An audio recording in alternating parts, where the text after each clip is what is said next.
Why ya say Rimsey I'm young, I see you. Yeah, I'm young beats. Kumapena kani zake kuzipesa ndizike mujimake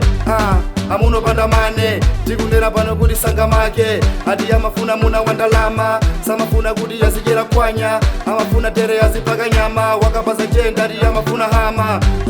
amakonda ti magraduate six pack komaso ndi maluksi zize pano ndizarose akaziwo amatero kulikose matimande ngati kwawo kuli sose hona ntala yawo hilibe kalikose akapesa manafuna haijere kayageni yafuna aipesere enewe ndatidoti ndaulele daumbani wano enapesa tibele ufuna wa uniki umba wako ngati ufuna wa uniki kwa iwe umba wako ngati ufuna wa uniki umba wako ngati ufuna wa uniki kwa iwe umba wako utila ulele utila ulele utila ulele utila ulele umba wako tawizira moyo uzikhala feya chikondi chomweche pana mane tizipeya kumbali so basi komati player bola ungokano sati mwano muzigeya mwati amuna wojadeya sitiziolo mtengo wa mataya mamuna wachimizi ayikoma wakuplanta mene muli nayo mulilede kumutaya libe kalikose mukhoza kumuswaya desi mufuna banja moyo wanu ndauwona uli banja wandalama hali yese mungolanda kodi kachifampa holo ndilumpanda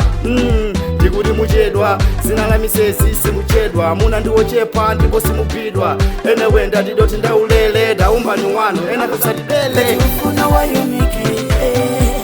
umba wako ngati ufuna wa uniki kwa iwe umba wako ngati ufuna wa uniki umba wako ngati ufuna wa uniki kwa iwe umba wako utila ulele utila ulele utila ulele meya tulase amyonga balide yamwe alinchili chose pasipo la pasi hata kukala handisa mukoma maluzi ngosa yamwa hata kukala best financially kaza ngozi komasa kupanyilani ofu lungani mukufuna wazonse momo wakuntima kwano limomwe mukufunila mo dotila ulele ilumbani wano ngati ufuna wa uniki umba wako ngati ufuna wa uniki kwa umba wako ngati ufuna wa uniki umba wako ngati ufuna wa uniki kwa umba wako utila ulele